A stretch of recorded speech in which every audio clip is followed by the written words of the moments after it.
ఇకటు శాసన మండలిలో తాము అడిగిన ప్రశ్నలకు మంత్రులు తప్పుడు సమాధానమిస్తున్నారని బీఆర్ఎస్ ఎమ్మెల్సీ కవిత ఆరోపించారు. ప్రపంచ బ్యాంకును మూసీ కోసం డబ్బులు అడగడం లేదని మంత్రి శ్రీధర్ బాబు చెబుతున్నారని, కానీ సెప్టెంబర్లోనే ప్రపంచ బ్యాంకుకు మూసీ కోసం రుణం అడిగినట్లు తమ వద్ద ఆధారాలున్నాయని ఆమె అంటున్నారు. తెలంగాణను ప్రపంచ బ్యాంకుకు సీఎం రేవంత్ రెడ్డి తాకట్టు పెడుతున్నారని ఆరోపిస్తున్నారు కవిత.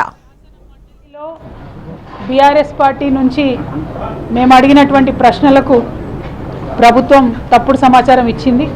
మీరు తప్పుడు సమాచారాలు ఇస్తున్నారు, మా దగ్గర నిర్దిష్టమైనటువంటి ఆధారాలు ఉన్నాయని చెప్పిన తర్వాత మరి గౌరవ శ్రీధర్ బాబు గారు ఒప్పుకొని మేము వరల్డ్ బ్యాంక్కి ప్రపోజల్ పంపిన మాట వాస్తవమే అని చెప్తూనే మళ్ళీ మమ్మల్ని తప్పుదోవ పట్టించే విధంగా, ప్రజలను అట్లానే సభను తప్పుదోవ పట్టించే విధంగా మేము ఇచ్చినటువంటి మాట వాస్తవమే, కానీ ఇంకా కూడా డిపిఆర్ లేదు, డిపిఆర్ లేకుండానే ప్రపంచ బ్యాంక్కి ఇచ్చాము, అది వేరే ప్రాజెక్ట్ కోసం ఇచ్చామని చెప్పి వారు తప్పుడు సమాచారం ఇచ్చారు. నేను నిన్న ఏదైతే చెప్పానో నిర్దిష్టంగా నా దగ్గర ఆధారాలు ఉన్నాయని, ఆ ఆధారాలతోని ఇవాళ ప్రజల ముందుకు నేను రావడం జరిగింది.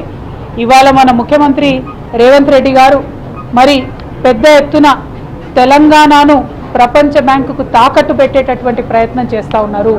గత 10 సంవత్సరాలలో ఎన్నడూ కూడా బీఆర్ఎస్ ప్రభుత్వం ప్రపంచ బ్యాంకు నుంచి రుణాన్ని తీసుకునే ప్రయత్నం చేయలేదు.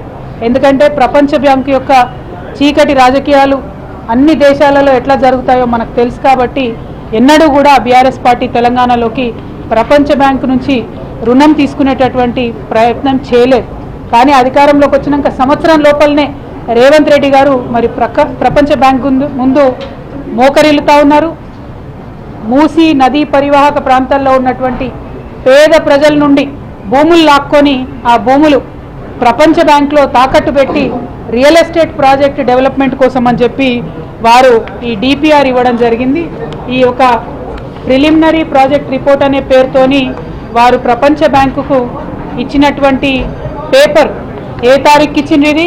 19 సెప్టెంబర్ 2024 నాడు ఈ కాగితం